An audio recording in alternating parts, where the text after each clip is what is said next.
Hello friends, আমার কিচেনে আপনাদের স্বাগত।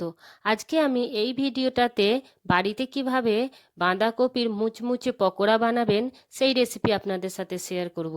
তবে দেরি না করে চলুন ভিডিওটা শুরু করি। এখানে আমি একটা বাঁধাকপিকে পাতলা পাতলা করে কুচিয়ে পানিতে একটু নুন দিয়ে হালকা আমি ফুটিয়ে নিয়েছিলাম।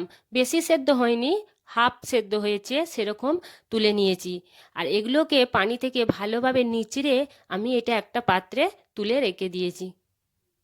এবার আমি এতে একটা মিডিয়াম সাইজের পেঁয়াজ আমি দিয়ে দিলাম। এতে এবার দেবো 1 চা চামচ মতো কাটা কাঁচা লঙ্কা। এখানে আমি কিছু পাতলা পাতলা কুচিয়ে রাখা ধনেপাতা দিয়ে দেব। আর এতে কিছু আমি মশলা দিয়ে দেব, যেমন 1 চা চামচ মতো হলুদ গুঁড়ো, 1 চা চামচ লঙ্কা গুঁড়ো, 1 চা চামচ জিরে গুঁড়ো, একটু লবণ আর একটু আদা বাটা। মশলাগুলো দেওয়ার পরে এবার এতে একটা ডিম আমি ভেঙে দিয়ে দেব। এবার এগুলোতে একটু একটু বেসন দিয়ে ভালোভাবে মেখে নেব।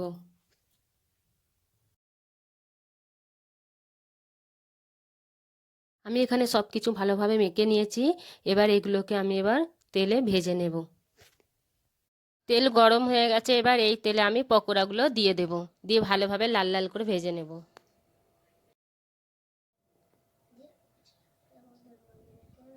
পকোড়াগুলো একদিকটা হয়ে গেছে, এবার আমি উল্টে দেবো এগুলোকে। লাল লাল দুদিকটাই ভালোভাবে ভাজা হয়ে গেছে, এবার আমি এগুলোকে তুলে নেব।